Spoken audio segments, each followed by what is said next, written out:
Great and super awesome everyone. Welcome to today's financial concept. आजची तारीख आहे 26/3/2026 आणि आजची फायनान्शियल कॉन्सेप्ट आहे काय असेल? It's a rupee cost averaging. आपल्याला सगळ्यांनाच माहिती आहे की आता मार्केट अप डाऊन होतंय. राईट, कधी अप जातंय कधी डाऊन होतंय, बट मॅक्सिमम टाइम आता डाऊन दिसतंय. आणि या डाऊन मार्केटमध्ये आपण कशा प्रकारे आपली एस आय पी जर ॲव्हरेज केली म्हणजे खालच्या साईडने थोडेसे पैसे जर जास्ती टाकले तर कशा प्रकारे आपल्याला त्याचा बेनिफिट होऊ शकतो, हीच आजची कॉन्सेप्ट आहे. आणि त्याचं नाव, ऍक्च्युअल नाव आहे रुपी कॉस्ट ॲव्हरेजिंग. राईट, आपल्यापैकी भरपूर जणांनी हे रुपी कॉस्ट ॲव्हरेजिंग ऐकलेलं आहे, बट ऍक्च्युली वर्क कसं करतं हे आपल्याला माहिती नाहीये. तर तेच माहिती करून घेण्यासाठी आज आपण काही कॉन्सेप्ट बघणार आहोत. पण त्याआधी हा चार्ट बघा. या चार्ट मध्ये आपल्याला असं दिसतंय की जर कोणी 2005 मध्ये इथे बॉटमला असताना इन्व्हेस्ट केलं असतं आणि 2008 ला सेल केलं असतं तर त्याला इथे प्रॉफिट झालं असतं. बरोबर आहे, त्याला इथे प्रॉफिट झालं असतं. बट ज्याने 2008च्या टॉपला घेतलं आणि बॉटम त्याने बघितला तर त्याला जबरदस्त लॉस झाला असता. म्हणजे काय, की ही जी व्हॉलेटिलिटी आहे, ही जी काही इथे लेट्स से छातीमध्ये धडधड होणार आहे, ती सहन करण्यासारखी नाहीये. कारण की वन टाइम इन्व्हेस्टमेंट केले. बघितलं इथे की रेट होता 1,000 आणि तो गेला 5,000. म्हणजे काय, 1,00,000 रुपये इन्व्हेस्टमेंट केली, त्याचे 5,00,000 रुपये झाले. बट ज्याने इथे 5,00,000 रुपये इन्व्हेस्टमेंट केली 6,000 असताना आणि 2,000 मार्केट आलं, तर ऑलमोस्ट त्याचे 25% राहिले. बाकी 75% तर लॉस झाला. म्हणजे 5,00,000तले 1,00,000 1,25,00,000 शिल्लक राहिले असे म्हणू शकतो आपण. म्हणजे जबरदस्त हार्ट अटॅक आहे इथे. राईट, तर हा हार्ट अटॅक किंवा ही जी अनसर्टन्टी आहे, राईट, ही जी अनसर्टन्टी आहे ही दूर करण्यासाठीच आपल्याला एस आय पीच्या माध्यमातून जायला पाहिजे. Are you getting my point? जर एस आय पीच्या माध्यमातून गेलं तर काय होतं, की तुम्ही इथे काही पैसे टाकले, या ठिकाणी काही पैसे टाकले, इथे काही पैसे टाकले. तुम्हाला माहिती नव्हतं की हा टॉप आहे. तुम्ही इथे पण पैसे इन्व्हेस्ट केले. त्यानंतर खाली आलं, इथे इन्व्हेस्ट केले, इथे केले, इथे केलं. तुम्हाला इथे माहिती नव्हतं की हा बॉटम आहे. पण इथे सुद्धा एस आय पी करत होते म्हणून इथे पण इन्व्हेस्ट झालं. राईट, सो जर टॉप आणि बॉटमचा आपल्याला टॉप आणि बॉटमचा इम्पॅक्ट जर कमी करायचा असेल, so we should do S I P. आणि त्यातल्या त्यात बॉटमला असल्यानंतर आता माहिती कसं पडेल की बॉटम आहे, बट तरी सुद्धा एक टेक्निक आहे ज्याने आपण बॉटम आहे असं कन्सिडर करू शकतो. It is not exactly a bottom, but we can value the market. थोडीशी व्हॅल्यू करून आपण म्हणू शकतो की या लेवलच्या आसपास कुठेतरी बॉटम असू शकतो. Right, so rupee cost averaging यामध्ये कशा प्रकारे बेनिफिट करतोय आणि त्याची एक्झॅक्ट कॉन्सेप्ट काय ती समजवण्यासाठी मी तुम्हाला स्क्रीन शेअर करतोय. Okay, so I hope you can share my, you can see my screen. जर स्क्रीन दिसत असेल तर एकदा सगळ्यांनी युट्यूबच्या कमेंटमध्ये टाका यस. आणि तुम्ही जर याला आपल्या ऍपवरती बघत असाल तर प्लीज टाईप करा super clear in the chat section. Okay, so rupee cost averaging, what is exactly rupee cost averaging? याला म्हणतो आपण, याला डीसीएफ पण म्हणतात, डॉलर कॉस्ट ॲव्हरेजिंग. ऍक्च्युअल नाव याचं डॉलर कॉस्ट ॲव्हरेजिंग आहे. बट याला आपण इंडियामध्ये आपण याला रुपी कॉस्ट ॲव्हरेजिंग म्हणूया. ठीक आहे, राईट. सो नियमितपणे गुंतवणूक करण्यासाठी एक साधी युक्ती, म्हणजे जे रेग्युलर आपण इन्व्हेस्टमेंट करतो, रेग्युलर म्हणजे रेग्युलर फंड नाही आहे, तिकडे नका जाऊ.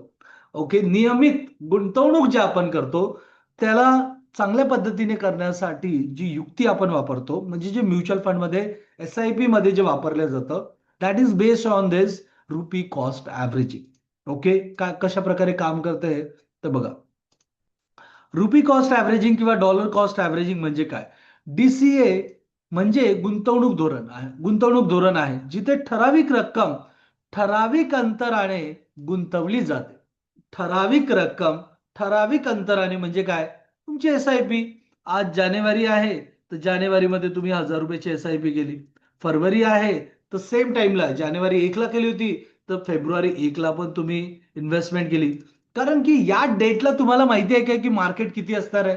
नाही, मार्केट मे बी अप असू शकतं, मार्केट मे बी डाऊन असू शकतं. राईट, सो त्यानुसार आपले पैसे जे आहेत ते नियमित गुंतवणूक होते मार्केटमध्ये.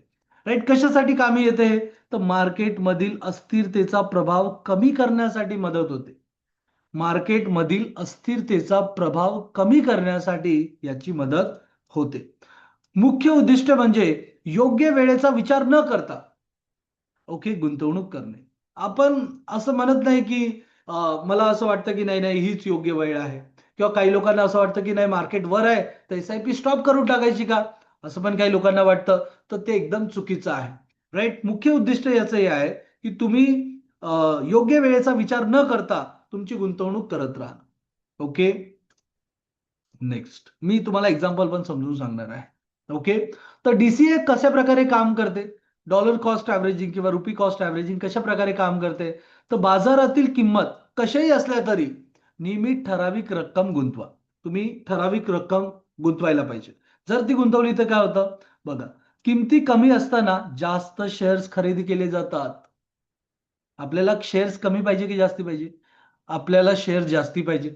त्यामुळे मार्केट कमी आलं तर आपल्याला शेअर जास्ती भेटणार आहे. यासाठी तुम्ही हॅपी व्हायचं की बॅड फील करायचं, तर तुम्ही हॅपी व्हायचं. हॅपी का बरं, कारण की मार्केट खाली आलं तुम्हाला शेअर जास्ती भेटणार आहे. आणि तुम्ही तरी लॉंग टर्म साठी केलंय. तुम्ही असं नाही की आज शेअर घेतला आणि उद्याच विकणार आहे, असं नाहीये. आज म्युच्युअल फंड मध्ये इन्व्हेस्टमेंट केलं आणि उद्याच विकणार आहे, असं होणार आहे का? नाही. त्यामुळे आपल्याला मार्केट खाली आल्यावर हॅपी व्हायचं, बिकॉज युनिट जास्त भेटतील. राईट. येस. ओके. सो किमती जास्ती असताना कमी शेअर्स खरेदी केले जातात. ऍक्च्युली मार्केट वरती गेलं तर आपल्याला थोडं घाबरायला पाहिजे की अरे मार्केट वर गेलं मला तर शेअर्स कमी भेटतील आता. राईट. तुमच्या गुंतवणुकीची सरासरी खर्च वेळोवेळी कमी होतं. राईट. जसं मार्केट खाली येईल किंवा जसं रुपी कॉस्ट ॲव्हरेजिंग होईल तसं तसं आपला जो खर्च आहे तो कमी होत जातो. ओके. नाव फॉर एक्झाम्पल एक एक्झाम्पल बघूया आपण. जसं आपण म्हणतो की डॉलर कॉस्ट ॲव्हरेजिंगचे उदाहरण. समजा तुम्ही एक शेअर मध्ये दर महिन्याला 10,000 रुपये इन्व्हेस्ट करता. शेअरची किंमत दर महिन्याला चेंज होते, दर दिवसाला चेंज होते. राईट. दर दिवसाला चेंज होते. आता असं समजूया की तुम्ही प्रत्येक महिन्याला यामध्ये काही रक्कम इन्व्हेस्ट करता, म्हणजे 10,000 रुपये इन्व्हेस्टमेंट करताय आणि तुम्हाला लेट्स से काही शेअर्स भेटतात, म्हणजे शेअरचा रेट आहे आणि म्हणजे एनएव्ही समजा. ओके. सो जर तुम्ही 10,000 रुपये इन्व्हेस्टमेंट केली आणि तुम्हाला 100 रुपयाचा रेट भेटला, तर तुमच्याकडे म्हणजे हा एनएव्ही आहे असं समजा, तर तुमच्याकडे किती शेअर्स येतील? तर एकदम सिंपल आहे, 2 झिरो कट झाले, 100 आलेत, 100 शेअर्स आलेत. ओके. आता पुढल्या वेळेला शेअरची किंमत वाढली म्हणजे 120 झाली, तर आता तुम्हाला शेअर्स कमी येतील की जास्त असतील? Please type in the chat box. YouTube वरती पण चालू आहे हा व्हिडिओ. किती येतील? कमी येतील की जास्त येतील? जो शेअर 100चा होता तो आता 120चा झाला, म्हणजे जे आधी 100 शेअर आले होते ते 100 नाही येणार, आता किती येणार? 83 येणार. बरोबर आहे. येस, 83 येणार. पण आता अचानक मार्केट पडलं. लेट से इराण आणि युएस झालंय, इस्रायल इराण युएस राईट युद्ध झालंय. आता या युद्धामुळे काय झालं, किंवा एखादी निगेटिव्ह न्यूज झाली आणि जी शेअरची किंमत 100 होती त्यानंतर 120 गेली, ती डायरेक्टली 80 रुपये आली. आता 80 रुपये आल्यावर काय होणार? आपल्याला जे शेअर्स आहेत किंवा युनिट्स आहेत ते जास्ती भेटतील. आणि जर आपण अशा वेळेस खरेदी केलं तर आपला जो मेन आधी जे आपण 100ला बाय केलं होतं, नंतर 120ला बाय केलं, नंतर आपण 80ला बाय केलं, तर इथे आपली एक ऍव्हरेज कॉस्ट मेंटेन झालेली. किती कॉस्ट आलेली आहे? तर कॉस्ट आलेली आहे आपली 308.33. आपण एकूण रक्कम किती गुंतवलेली आहे? आपण एकूण रक्कम गुंतवलेली आहे 30,000. म्हणजे याच्यानुसार आपण आपला एनएव्ही काढू शकतो का, की किती ऍव्हरेज झाला? तर डेफिनेटली काढू शकतो. तोच मी आज तुम्हाला शिकवणार आहे की कशा प्रकारे तुम्ही तो काढायचा आहे. सो याच्यासाठी मी माझी स्क्रीन शेअर करतोय. आय होप की माझी स्क्रीन शेअर होती. Let me check. Okay. So आता मी इथे एक्सेल शेअर केलेले आहे आणि इथे बघूया आपण की आपण जी अमाऊंट इन्व्हेस्ट करतो. राईट. लेट से सर्वात आधी आपण मंथ टाकूया. चला, मंथ. ओके. सपोज इथे आहे जानेवारी, फेब्रुवारी. ओके. आणि इथे मार्च. ओके. असं मार्च, एप्रिल, मे, जून सगळे असेल. आपण दोनचा बघूया की कशा प्रकारे ते ऍव्हरेज केला जातो. सो लेट से तुम्ही इथे अमाऊंट टाकताय. अमाऊंट आहे 10,000 इच. ठीक आहे. आणि जी आपण शेअर्सची प्राइस म्हणले किंवा एनएव्ही ची प्राइस जी आपण बोललोय ती आपण समजूया एनएव्ही नेट ॲसेट व्हॅल्यू 100 आहे. म्हणजे काय, 100 रुपये असं समजा की 100 आहे किंवा ही एखादी शेअरची प्राइस आहे. एक जस्ट अंडरस्टँड करण्यासाठी तुम्हाला सांगतोय. आणि ओके, ठीक आहे. सो हा मंथ आहे, दिस इज अमाऊंट. जानेवारीमध्ये आपण इन्व्हेस्ट केलं. शेअरची व्हॅल्यू किंवा एनएव्ही 100 होता, तर आपल्याला टोटल युनिट्स किती भेटतील?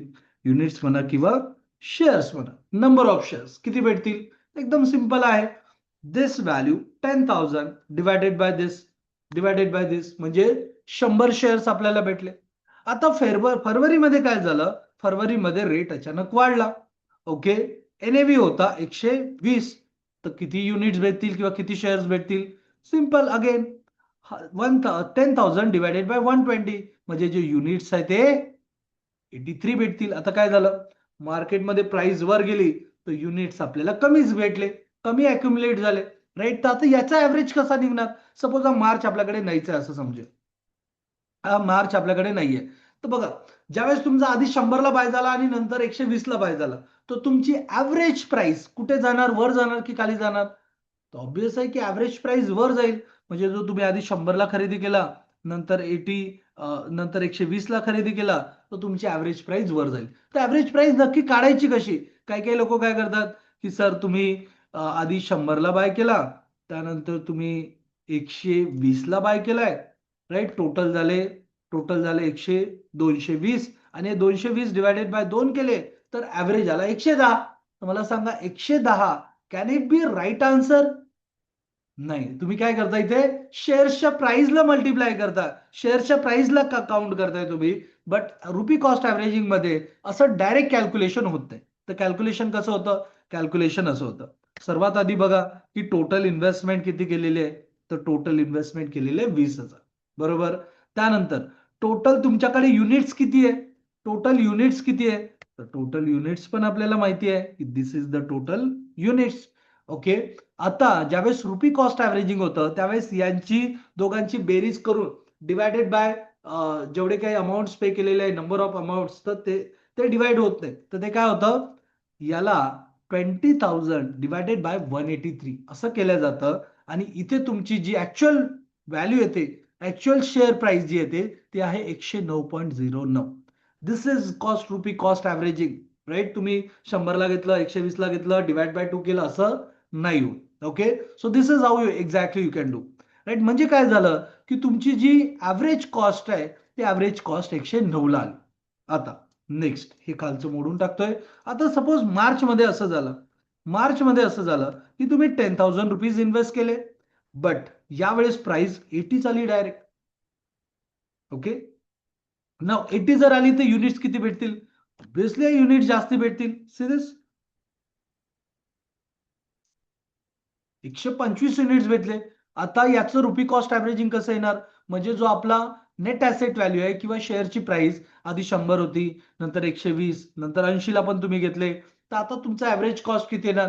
जसं आधीच्या याच्यामध्ये आपण किती 109.09 एवढं काढलं होतं, आता किती येणार? अगेन या सगळ्यांची आपण टोटल करूया की आपल्याकडे नंबर ऑफ युनिट्स किती आहे. तर आपल्याकडे नंबर ऑफ युनिट्स आहे 308. आणि आपण टोटल इन्व्हेस्टमेंट किती केली आतापर्यंत? तर आपण टोटल इन्व्हेस्टमेंट केलेली आहे दॅट इज 30,000. त्यामुळे आपला जो नेट ऍसेट व्हॅल्यू, जो आपला ऍव्हरेज प्राइस येणार, तो किती येणार? तर 330,000 डिवायडेड बाय 308, तर आपली ऍव्हरेज प्राइस किती येणार? 97 रुपीज. Okay, 97 rupees. परंतु जर तुम्ही मार्च महिन्यामध्येच, आता नीट बघा, मार्च महिन्यामध्येच, आता आपल्याला मला सांगा, ही व्हॅल्यू आपल्यासाठी अजून कमी कमी यायला पाहिजे की जास्त व्हायला पाहिजे? आपली जी नेट शेअर प्राइस आहे ती कमी यायला पाहिजे की जास्त यायला पाहिजे? ऑब्विस आहे की ती कमी यायला पाहिजे. जर कमी आली आणि पटकन वर गेलं आपल्याला बेनिफिट होईल. त्यामुळेच आपण काय म्हणतोय, एक खूप इम्पॉर्टंट पॉईंट सांगतोय, त्यामुळेच आपण काय म्हणतोय की आपण मार्च मध्येच 10,000च इन्व्हेस्ट करू, म्हणजे डबल करू, ती अमाऊंट डबल करू, जेणेकरून जर 80 रुपये रेट असेल तर आता नीट बघा, परत मी 10,000 डिवायडेड बाय हे करतोय, म्हणजे मला युनिट्स किती भेटले त्या महिन्यात? कारण की मी एक एसआयपी चालू आहे ती चालूच ठेवली, आणि एक मी वन टाइम लमसम टाकली, म्हणजे ती पण त्या एसआयपी मध्ये काउंट झाली, डबल झाली ती अमाऊंट. डबल झाली त्या महिन्यामध्ये, तर मला 125 125 असे 250 युनिट्स भेटले. तर आता माझी जी रुपी कॉस्ट ॲव्हरेजिंग आहे ती किती असणार आहे? कमी येईल की जास्त येईल? ऑब्व्हियसली कमी येईल, अजून कमी येईल. जी आधी 97 आली होती ती कमी येईल. आता इथे ते कॅल्क्युलेट करून नाहीये, तर बघा मी कॅल्क्युलेट करून दाखवतो. इथे 308च आहे बरोबर, तर ते 308 वाढायला पाहिजे. चेक दिस. आता हे मी 125 जे आधी मार्च महिन्यातले जे एक्स्ट्रा पैसे टाकलेले आहेत त्याला पण काउंट केलं. तो जो आधी 97 चा एनएव्ही होता किंवा 97 ची शेअर प्राइस होती, ती आता बघा कशी ड्रास्टिकली खाली येते. चेक दिस. काय झालं? जी आपली, आपण तर आधी 100चा घेतला होता, त्याच्यानंतर 120 ला पण घेतला, बट 80 रुपयाला आपण दोनदा घेतलं, एकदा नाही घेतलं. एकदा घेतलं तर काय होतं? एकदा घेतलं तर काय होतं बघा. एकदा घेतलं तर तुमची व्हॅल्यू येते 97, बट तुम्ही जर दोनदा केलं त्या महिन्यामध्ये तर तुमची व्हॅल्यू 92च येते. Are you getting my point? की मार्केट खाली पडल्यानंतर जर तुम्ही शेअर जास्ती घेतले, जर तुम्ही एनएव्ही, जर तुम्ही अमाऊंट जास्ती टाकली, जे एसआयपी ची अमाऊंट आहे त्याला डबल केली, तर तुमचा जो नेट ॲसेट व्हॅल्यू आहे त्याचा ॲव्हरेज प्राइस तुम्ही खाली आणू शकता. This is very very important point. आजचा फायनान्शियल कॉन्सेप्ट मधला हा सगळ्यात महत्वाचा पॉइंट आहे. ओके. अँड आय होप की तुम्ही अशा प्रकारे तुमचं स्वतःचं पण कॅल्क्युलेट करू शकाल आणि तुम्ही स्वतः चेक करू शकाल की तुमचा ॲव्हरेज एनएव्ही किती आहे. Okay, great. सो हा 97 कसा आलाय? इथे इथे हा 308 कसा आलाय? हे तुम्हाला कॅल्क्युलेशन समजलं असेल तर प्लीज टाईप करा super awesome in the comment section. Right? So yes. So सरासरी याची कशी काय गणना होते? गणना म्हणजे काउंटिंग कशी होते? राईट? तो प्रति शेअर सरासरी खर्च मोजायचा आहे. एकूण गुंतवणूक 30,000, एकूण शेअर्स 308 308.33. राईट? म्हणजे जेवढे काही आपल्याकडे युनिट जमा झाले, युनिट्स किंवा इथे शेअर्स लिहिलेले आहे, युनिट्स म्हणा किंवा शेअर्स म्हणा, जेवढे जमा झालेले आहे त्याला आपण टोटल जेवढी काही रक्कम इन्व्हेस्टमेंट केली त्याला डिवाइड करून आपल्याला आपला एनएव्ही भेटतो. Okay, if you understand please type yes in the chat box. हे 97 आहे. मी याच्या पुढचं सांगितलं तुम्हाला. हे 97 तर रेग्युलर इन्व्हेस्टमेंट मध्ये आहे. रेग्युलर म्हणजे काय? जे आपण महिन्याच्या महिन्याला इन्व्हेस्ट करतोय. रेग्युलर म्हणजे तिकडे रेग्युलर नका जाऊ. ओके, बट एक अमाऊंट जर तुम्ही इन्व्हेस्ट केली एक्स्ट्रा, एक्स्ट्रा एक जरी इन्व्हेस्टमेंट केली तरीही याची जी रक्कम, याची जी प्राइस आहे ती प्राइस जबरदस्त पद्धतीने खाली येते आणि आपल्याला आपला ऍव्हरेज खालीच पाहिजे ना. Right? So dollar cost averaging उपयुक्त का आहे? कारण की यामध्ये भावनिक गुंतवणूक कमी होते. भीती किंवा लालसेमुळे खरेदी किंवा विक्री टाळता येते. ओके. सहज गुंतवणुकीचा अनुभव. बाजारातील अस्थिरतेचा प्रभाव कमी होतो. नियमित गुंतवणूक प्रोत्साहन देते. नियमित गुंतवणूक प्रोत्साहन देते. म्हणजे आपण नेहमी इन्व्हेस्टमेंट करत राहावं याच्यासाठी आपल्याला एक मोटिवेशन देते. ओके. गुंतवणुकीची सवय निर्माण होते. सरासरी खर्च कमी होते. राईट? आणि किंमत कमी असताना जास्ती युनिट्स खरेदी होतात. जास्ती शेअर्स खरेदी होतात. राईट? ही कधी वापरावी? तर ही दीर्घकालीनसाठी वापरावी. राईट? कधी उपयुक्त ठरते? दीर्घकालीन. तुम्ही म्हटले की सर तुम्ही सांगितलंय आता इन्व्हेस्टमेंट करतो आणि 2 महिन्याने काढून घेतो, चालेल का? नाही चालणार. ओके. अस्थिर बाजारपेठ किंवा आर्थिक अनिश्चिततेत चांगले कार्य करते. हा पॉइंट खूप महत्वाचा आहे. ज्यावेळेस मार्केटमध्ये अनसर्टन्टी असते, ज्यावेळेस मार्केटमध्ये अनिश्चितता असते, राईट, त्यावेळेस ही खूप चांगल्या प्रकारे काम करते. कारण की सगळे घाबरलेले असतात. मार्केट खाली येतं, पैसे इन्व्हेस्टमेंट केले, जास्त युनिट्स भेटले की आपला ॲव्हरेज कमी. It is very simple. Right? नवीन गुंतवणूकदारांसाठी साधी आणि सोपी नियमित पद्धत आहे. ओके. सामान्य चुका काय टाळायच्या आहेत तुम्हाला यामध्ये? चुका काय नाही करायच्या आहे? तर बघा, ही चूक खूप लोक करतात. मार्केट खाली आलं की एसआयपीज बंद करून देतात. जबरदस्त चुकी आहे ही, असं नाही करायला पाहिजे. बाजार घसरला तर थांबणे. बाजार कसाही असो, तुमच्या योजनावर ठाम राहा. राईट? बाजार कमी झाला म्हणून तुम्ही एसआयपी बंद करू नका. तुमचे गोल्स बघा काय आहे आणि त्यानुसार चाला. प्रगती तपासायची विसरू नका. तुमच्या आर्थिक उद्दिष्ट तपासा. म्हणजे तुमची जी प्रोग्रेस आहे ती प्रोग्रेस नीट चेक करा. तुमचे आर्थिक उद्दिष्ट म्हणजे तुमचे गोल्स काय, फायनान्शियल गोल्स काय ते चेक करत राहा. अनियमित योगदान. गुंतवणुकीचे प्रमाण सतत बदलणे टाळा. ओके. सतत नाहीतर हे आज 500 रुपये केले, नंतर 100च केले, नंतर 2000 केले, राईट. एकच रक्कम ठेवा, त्या रकमेला डबल करा, ट्रिपल करा. ओके. बट कधी कमी कधी जास्ती किंवा कधी काहीच नाही केलं असं बिलकुल करू नका. ओके. सो डीसीए जी आहे ही कधी आपल्याला वापरायची आहे, ज्यावेळेस आपण SIP करतो, राईट. जसं आपण म्हणतोय की ठराविक रक्कम नियमितपणे गुंतवा, बाजाराच्या वेळेची जोखीम कमी करा, राईट. वाढत्या बाजारात संधी गमावते.